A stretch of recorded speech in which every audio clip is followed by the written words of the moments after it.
Well, welcome to our first episode, The Golden Thumbrule, your go-to podcast where we decode timeless investing wisdom with today's sharpest mind in finance.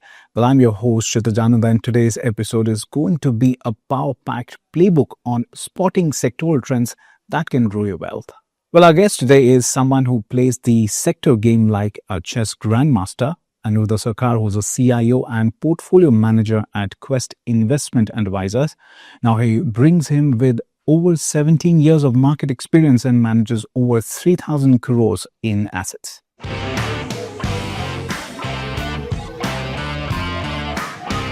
All right, Aniruddha, let's hit the ground running. What, according to you, is the single most time-tested rule for wealth creation and preservation in Indian equities? See, one thing which I've been seeing for the last 18, 20 years in the Indian markets, and I think to some extent it holds true for most emerging markets. Almost every year you find some new companies, new sectors which are getting listed, they're raising capital. There is some policy change happening. Either it could be in the local markets or there could be some international, I would say the realignment of policies happening. And thanks to Mr. Trump, we see all those happening much more often these days. So I would say the single most important rule for wealth creation, if I have to put it, especially in the Indian context, is be early in identifying a sectoral theme. Be there before others are there. And that is where we have seen biggest wealth creation happening. And there are ample examples. If you take the last 10, 50, 20, 30 years, any big wealth creation which has happened, whether you begin from the IT boom of the late 90s, to any of the big booms which has happened, I would say it has always been about catching a sectoral theme early on. Be invested while the theme is playing out. Don't exit early. Well, you often talk about catching sectoral changes early, which honestly sounds like a superpower. Can you walk us through your personal playbook for identifying these shifts? No, I think, as you mentioned, I often get this question that, how do you identify a sectoral trend? And I answer this saying that, there is no magic formula, to be honest. Right. You actually don't need to identify it 100% of the times. Even if you get your selection right 75 to 80% of the times, I think your job of beating the market is done. Some very good signs, what I keep looking out for to identify the sectoral trends is one big factor is capital allocation. Where in the economy is the capital moving? That's a very good sign that where is the next big growth area going to come from? And businessmen are not fools. They know where the money is going to go. Will this money capital allocation I'm doing, is this going to yield me returns? So I keep saying that follow the capital where the money is going into the economy. Second good sign is, has there been any big change in the consumer behavior? Okay. Like that again gives you a good indicator. Like if you talk about the EV cars, is there a change of customer preference towards owning EVs versus owning the petrol diesel engines? Now, if you go back to my earlier point, capital allocation, which again shows that is the Mahindras and the Tatas of the world allocating more and more capital for EV manufacturing, followed by consumer preference. Is there a consumer preference moving towards ownership of more the electric vehicles? The third big factor, which is again a good sign, is that is there a big structural technical change or innovation happening? Which means that is there going to be a change of the traditional way of doing things? And is, again, going back to the first point, is capital following that change of innovation which is happening? I would say one good example, again, we saw so much in the last couple of years of capital moving towards the renewable energy. Now, this was a change of technology, innovation happening wherein the cost of production of power using the solar had gone down multifold. So this is again a good indicator that, this is again an area you would want to look at because there is a technological innovation supported by government policy. So the fourth part is government policy. Is there a government policy which is changing, which is conducive for this sector which you have identified to do well? Again, if I give you an example, we have seen examples of how government has been supportive of the renewable energy. The solar panels on the top of your roof, you get benefits with regard to your units getting into the national grid and things like that. All these are again indications that government policy is supportive of where the money should flow, followed by consumer preferences and innovation. Okay. Well, now the nerdy questions. How do you separate a short-term buzz from a, let's say, long-term boom, which is a secular trend? Because let's face it, they both look shiny at first. No, absolutely. In fact, you rightly mentioned, I think, in the initial days, or I would say in the initial months, very difficult to separate what is a cyclical trend versus what is a structural change, because everything changing, it initially seems that, there's a big change happening. But then only after a couple of quarters, you figure out that this was not a structural change, but more of a cyclical change which was happening. The first factor is about the time horizon and the consistency. Typically, what we observe is that, a cyclical pattern, it improves during the economic booms. And when the recessions come, you again see that particular thing going down. Good example, infrastructure, cement, metal consumption. These are typically, I would say, the cyclicals. Peak of the economic cycle, you find demand for cement, metals, everything going over the roof. Yeah. And I I would say, to be honest, very difficult to catch a metal cycle or a cement cycle, but that is the way the cyclical trends happen. On the other hand, what you'll find is in a secular trend, this upcycle, it continues over multiple business cycles. Something which would have picked up, say, during the good times, even during the bad times, you see that it has not declined so much. And again, in the next boom, you see that it's again building on to the earlier thing which was built. So that's one first difference, that, what is the time horizon and the consistency of the upcycle. Second is, what is the source of the growth of this up move to happen? It begins with a government stimulus. What we keep seeing happening in China, whenever you have an economic stimulus in China, you find that, all of a sudden the metal stocks and, the real estate market there is all over the place.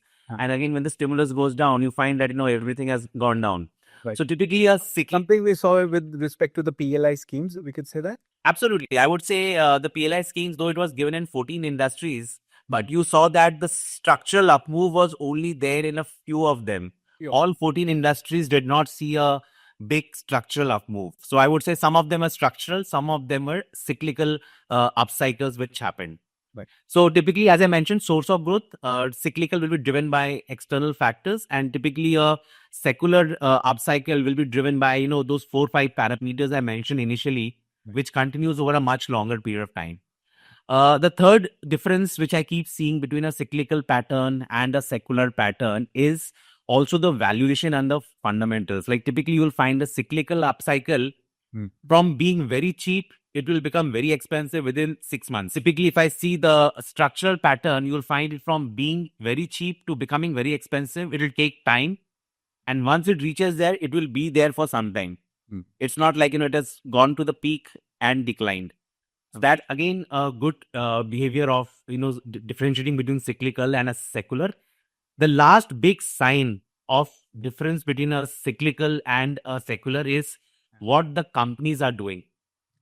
Typically, you will find in a cyclical upcycle, you will find companies are giving back the capital to the investors. They'll do buybacks, they'll do dividends, they'll give bonus shares because they don't know what to do with the capital. Secular upcycle, you'll find companies are investing the free cash flows into the growth. Good example, again, the IT sector. When we had the earlier boom of the secular uptrend, cash flows used to get invested into their businesses. You had new campuses coming up, you had new offices coming up across the globe. Right. As of today, what do we see? All cash flows paid out as dividends, buybacks, and the bonus, which means they also don't know what to do with the capital.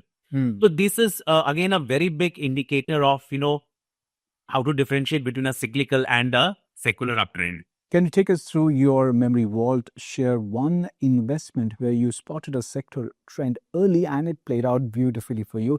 And what gave you the conviction? One example which I caught early on and it has helped our investors is whole capital market plane.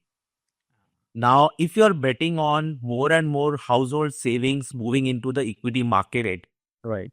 then the question comes that who are going to be the big beneficiaries of that? Now, then you break down as who are the participants in the capital market. First is exchange. Second is brokers. Third is wealth management firms. Fourth are asset management companies. And fifth are intermediaries like the KFINs, CAMs, CDSLs of the world. So these are the only 5 players who are there to give anyone exposure to the Indian equity markets. So then The question comes that are they all going to benefit? And when we did our work, got deeper into it, we saw that each of these five sectors, I would say subsectors into the capital market play, all of them were going to see exponential growth. So I would say this has been one big benefit in our portfolio, wherein we have been able to identify early on. We took exposure into exchanges, and we know how the exchanges which are listed, how they have done in the last couple of years. A good part of asset management industry is it's an operating leverage business. If you are managing 50,000 crore today and you manage 5 lakh crore tomorrow, your employees don't need to go up by 10 times. The third is we took exposure into wealth management firms. As more and more affluent Indians are there, you need people to manage their money, and that is where wealth management firms are going to do well. And we took exposure into intermediaries, like I mentioned, all the intermediaries like CAMS, KFINs, CDSL, who are again going to be a natural beneficiary of mutual fund folios, AIFs, PMSs doing well.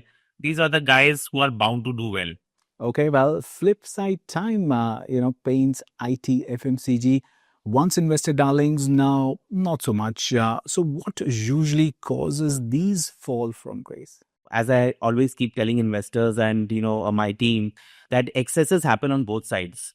Excesses happen both on the upside, excesses happen both on the downside. What was happening is in each of these sectors, because 5 years, 10 years, you had a good upcycle, which was again, I would say, the structural upcycle. Okay. Valuations went over the roof for all of them. Sure. Now, when valuations go over the roof and then you have a couple of years of disappointment, that is where the multiples contract. Now, each of these sectors, they had their own pain points. Now, paint industry, they never had so much of competition to compare to what we are seeing today. Now you have big boys Exactly. Yeah. entering into the space. So pie remains that much, and you have two big players who have entered. Definitely, you are going to take a hit on margins. You're going to take a hit on your market share, Right. and that is bound to happen. And also, you'll see a lot of M&A activity happening, which is again happening. A lot of M&A activity is happening in the paint industry. So this is one thing wherein margins got contracted and top line, bottom line growth got impacted. IT industry, it had a golden period during the COVID. Everyone working from home. Companies were saving a lot of cost because employees were not traveling overseas. Margin improvement happened. On the top of that, everyone wanted to migrate to the cloud, all businesses, and Indian companies were the most well placed to help you in that migration. So it was a golden period. Again, what happened? Market extrapolated the valuations that this golden period will continue forever, which does not happen. Markets definitely don't work that way. Now, what happened is the last couple of years, you had deal pipelines not growing very strong. You had margins contracting. You have attritions going high. And you had now over the last 6 months a lot of uncertainty with what is happening in US and Europe, because of which most of the IT projects are getting postponed. So all these things again led to a multiple contraction to compared to what had happened during the COVID. FMCG again, demand from the agri side of India has been weak for most part of the last couple of years. Right. The last 1 year demand has picked up, but if I see prior to that, demand was very weak. Raw material prices went up, margins contracted, and FMCG stocks, most of them trade at 40, 50, 60p. So if you have a 60p stock, earnings growing at 10%, definitely accidents are bound to happen. Exactly. So I would say that, all of these sectors had their golden period, and this is a period of painful multiple contraction, which most of these sectors are going through. Is underperformance always about expensive stocks correcting, or there are hidden structural issues that we often miss out until it's too late? People are willing to pay any price for good news. And what happens is good news gets amplified, bad news goes under the carpet.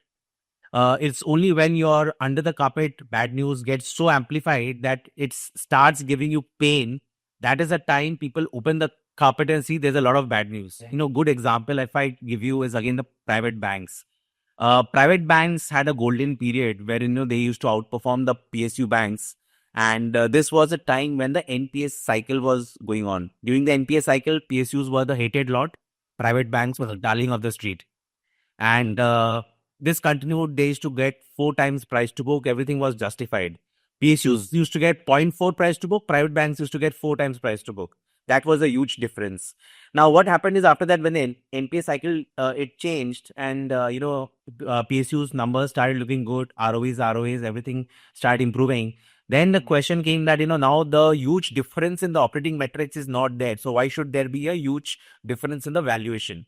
So what happened is the PSU banks valuation went up, private banks valuations contracted. The 4 price to book became 1.7 to 2 times price to book, and that is where the multiples contracted. Now, during this period, it's not that the private banks were not growing. They were still growing at 15%, 18%. They were still doing exceptionally well. Excellent management, excellent team, excellent brands. But just a painful period of multiple contraction happened because market always keeps weighing between opportunities. And when you weigh a private and a PSU bank having a almost 8x difference in the valuation, then you'll want to question that, is this difference in valuation warranted? Well, as a portfolio manager, how do you decide when to exit a sector, especially ones that still popular but showing signs of wear and tear? I'll say it's a very difficult question because to be honest, you can't get your exits right always.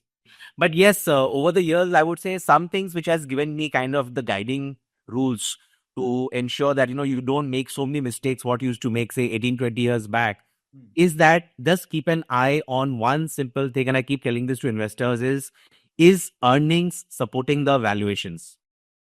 So that is the most important factor because ultimately everything boils down to earnings growth. Valuations can go from 10 to 50p.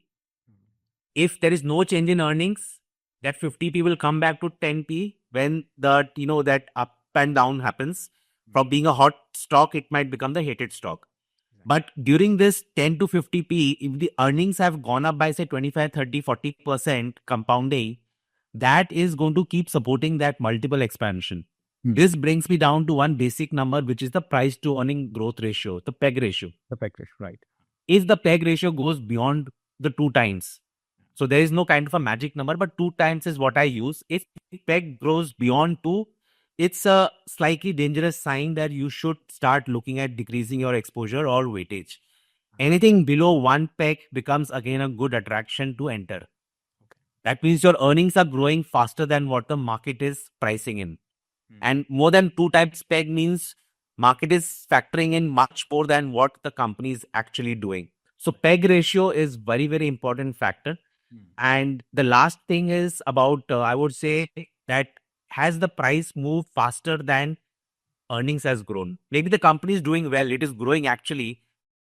What happens sometimes is there is a lot of capital waiting to enter the market. Exactly. And there's a shortage of ideas.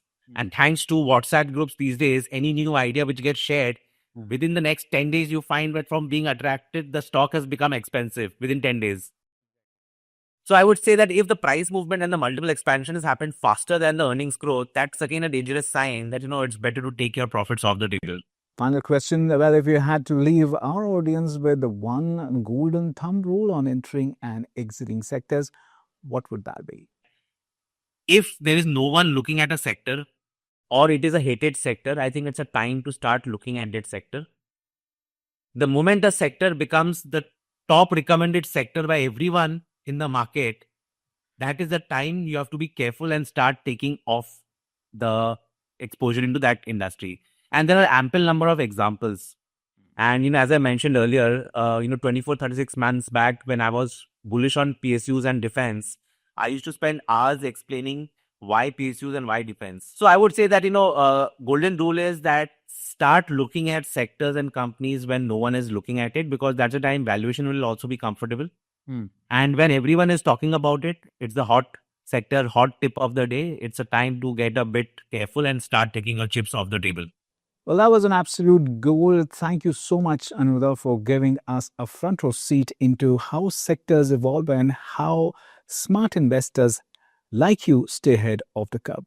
Well, for our listeners, if you enjoyed the episode, don't forget to subscribe to ET Markets and share it with one friend who always says, I'm Mr. Ali.